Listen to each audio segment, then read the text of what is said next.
क्या तुम्हें power ranger samurai याद है? इस शो में हमें और कौन कौन से पावर रेंजर्स का क्रॉसओवर देखने को मिला था? क्या थी डेकू की सैड बैक स्टोरी और हमारे रेंजर्स ने इस शो के मेन विलन को कैसे हराया था? और कैसे भूल सकते हैं इस शो के कूल मेगाजोर्ड्स को? अगर तुम्हें इस कमाल के शो की पूरी स्टोरी नहीं पता तो आराम से बैठ जाओ, हो सके तो कुछ खाने के लिए ले आओ, क्योंकि आज की इस वीडियो में मैं तुम्हें पावर रेंजर सामुराई की एंटायर स्टोरी बताने वाला हूँ।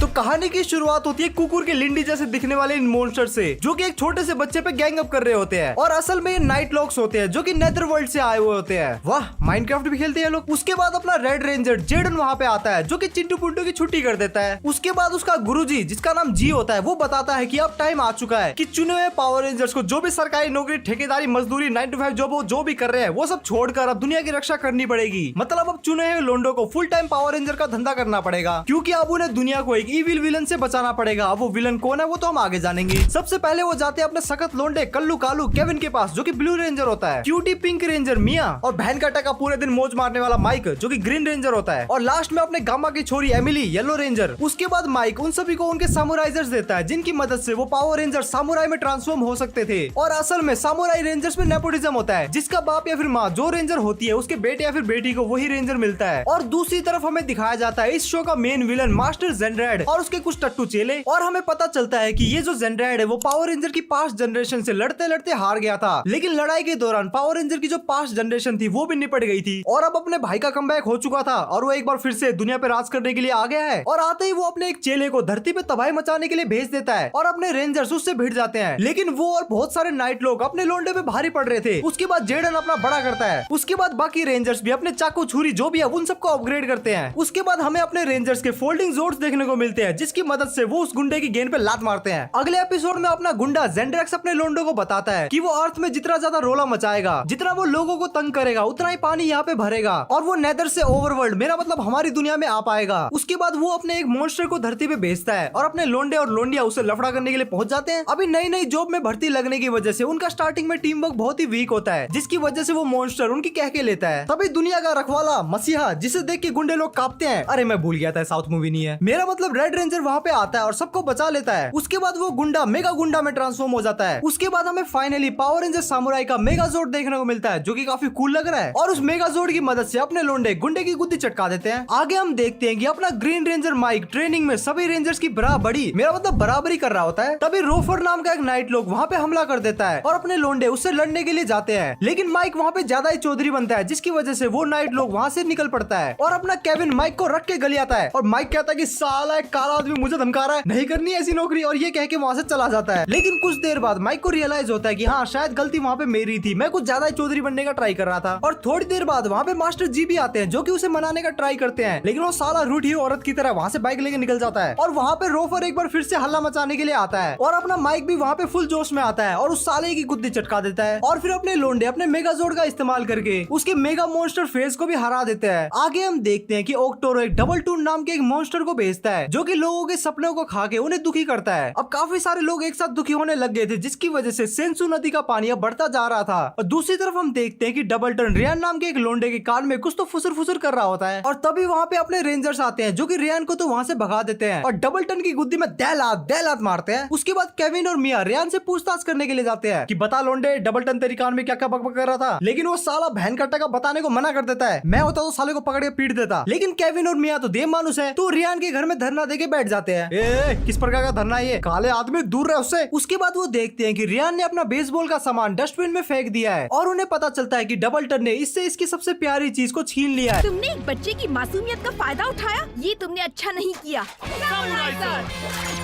गो गो सामुराई! उसके बाद अपने लोंडे और लोंडिया रेंजर्स डबल टन के साथ रोला मचाते हैं और एंड में उसे हरा भी देते हैं। और उसके बाद छोटू रियान को अपने बेसबॉल का सामान वापस मिल जाता है और सभी मौज मारते हैं। आगे हम देखते हैं कि अपने लोंडे अपनी नौकरी से छुट्टी लेकर किसी एक मेले में मजे से मौज मार रहे होते हैं, लेकिन जेडन उनके साथ नहीं होता। और असल में जेडन एक बीटल डिस्क की पावर को कंट्रोल करने की प्रैक्टिस कर रहा होता है। भाई जेडन है definition of no hole only goal. लेकिन कुछ देर बाद मेले में ड्रेड हैंड नाम का एक जंगली आता है, जो कि पूरे मेले की माचो।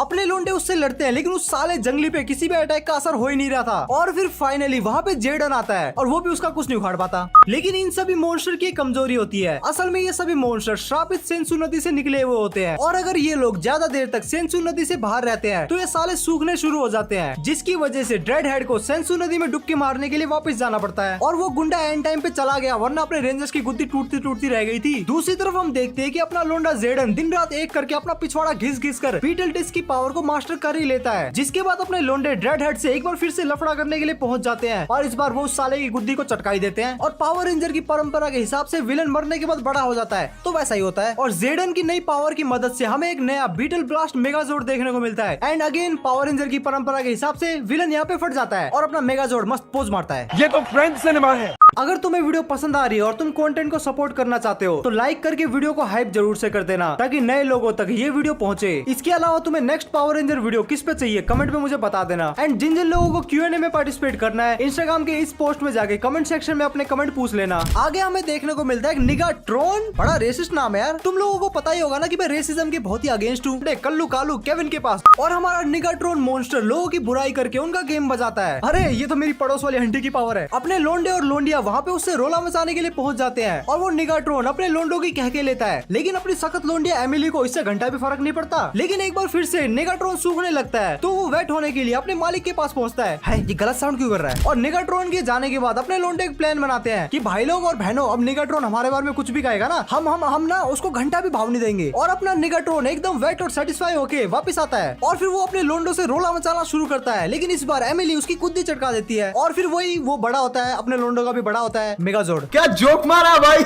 और फिर क्या अपने लोंडे बीटल ब्लास्ट मेगाजोर्ड बन के उसका गेम बजाते हैं। उसके बाद हमें ये यामीमोर नाम का एक सुअर मॉन्स्टर देखने को मिलता है जो कि हर जगह बदबू फैलाता रहता है, जिससे ऑफ कोर्स आम जनता परेशान हो रही थी और उससे सेंसु नदी का पानी बढ़ता जा रहा था। अपने 4 रेंजर्स तो उसे निपटाने के लिए जाते हैं, लेकिन अपना लोंडा केविन एक स्वॉर्ड फिश पकड़ने के साइड मिशन पे जाता है। यामीमोर अपनी बदबू से सारे रेंजर्स की बैंड बजा देता है और उन्हें घायल करके वहाँ से चला जाता है, लेकिन अभी भी केविन स्वॉर्ड फिश को पकड़ने में लगा हुआ होता है। और थोड़ी देर बाद फिर से वेट होकर अपना यामीमोर धरती पर अटैक करता है और अपने लोंडे एक बार फिर से लड़ने के लिए जाते हैं, लेकिन यहाँ पे एंड मोमेंट पे केविन आ जाता है जो कि अभी स्वॉर्ड फिश को पकड़ चुका था और वो स्वॉर्ड फिश को अपनी डिस्क में डाल देता है, जिससे होता है 5 डिस्क कॉम्बो अटैक। उसके बाद यामीमोर मेगा मॉन्स्टर बन के वापस आता है और उसके बाद हमें स्वॉर्ड फिश फेंजर मेगाजोर्ड देखने को मिलता है। और उसके बाद क्या यामिर की गुद्दी सुद्दी चटक जाती है। अब तुम लोग सोच रहे होगे कि मेन विलन कब आएगा, तो सबर करो, अपने लोंडो का पावर अप हो रहा है तो मेन विलन भी आएगा। अगले एपिसोड में हम देखते हैं कि मिया जेडन की लुगाई बनने वाली होती है। कोई नहीं केविन भाई, हर कुत्ते का दिन आता है, आज तुम्हारा कटा है, कल उनका कटेगा जिन्होंने सब्सक्राइब नहीं किया। तो अपना अपना कटवाना नहीं चाहते तो सब्सक्राइब कर लेना। और हाँ, एक और बात, जिन लोगों को Q&A में पार्टिसिपेट करना है, मुझसे क्वेश्चंस पूछने हैं, वो इंस्टाग्राम के इस पोस्ट में जाके कमेंट कर दो तुम्हारा जो भी क्वेश्चन है, और जा रहे हो तो फॉलो भी कर लेना है। और यहाँ पे हमें पता चलता है कि मिया कोई शादी वादी नहीं कर रही, बच गया साले केविन, बल्कि वो तो रेंजर्स का प्लान था, क्योंकि मार्केट में एक दुल्हन चोर मॉन्स्टर निकला है जो कि लोगों की लुगाइया और दुल्हनों को चोरी कर रहा है। और ये लोगों की दुल्हनों को चोरी करके सेंसु नदी का पानी बढ़ा रहा होता है। अपने लोंडे उसका प्लान चौपट करने के लिए वहाँ पे पहुंच जाते हैं, लेकिन दाइयो एक दूसरा मॉन्स्टर छोड़कर वहाँ से भाग जाता है। अपने लोंडे उस दूसरे मॉन्स्टर की गुद्दी तो चटका देते हैं, लेकिन वो दाइयो को नहीं पकड़ पाते और ऐसा करके लोगों की लुगाइया वापस आ जाती है। मेरी वाली कब आएगी? उसके बाद अपने लोंडो के सामने एक मेडीमोड नाम का एक मॉन्स्टर आता है जिसके पास टाइगर जोर्ड का कंट्रोल होता है। मेडीमोड ब्लू रेंजर को अपने कब्जे में कर लेता है, जिसके बाद केविन और जेडन में रोला मचता है। और उसके बाद हमें एक नया कैरेक्टर डेकू से मिलवाया जाता है जो कि आधा इंसान और आधा नाइट लॉग होता है। और ये ऐसा कैसे बना, इसकी बैक स्टोरी क्या है, वो तो हमें आगे देखने को मिलेगी। आगे अपना लोंडा जेडन केविन को मेडीमोड के चंगुल से छुड़वाता है और फिर अपने सारे रेंजर्स मिलके उस नालायक गुंडे की गुद्दी चटका देते हैं। ज्यादा ही चटका चटकी होगी इस वीडियो में शायद। अब अपने लोंडो के पास टोटल में 3 डिस्क आ गई थी, beetle disc, sword fish disc और टाइगर जोर्ड डिस्क। और अपने मास्टर जी ये डिस्क जेडन, केविन और मिया को दे देते हैं और ये देख के अपने माइक भाई साहब की खिलस जाती है, जिसके बाद वो कान फाड़ प्रैक्टिस करने लग जाता है,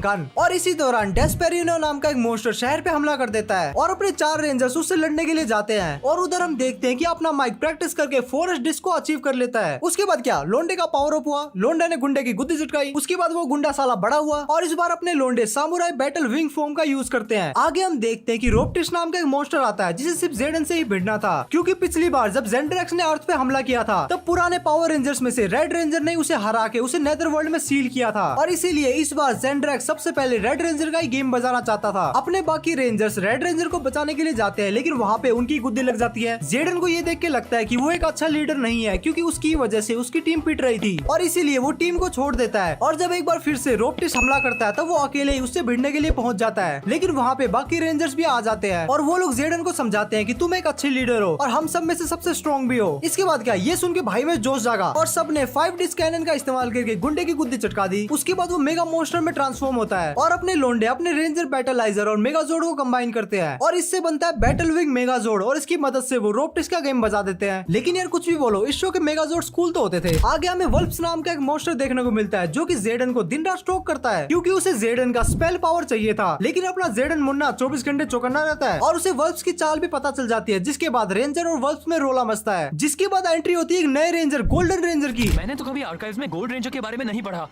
जेडन मैंने भी पहली बार देखा।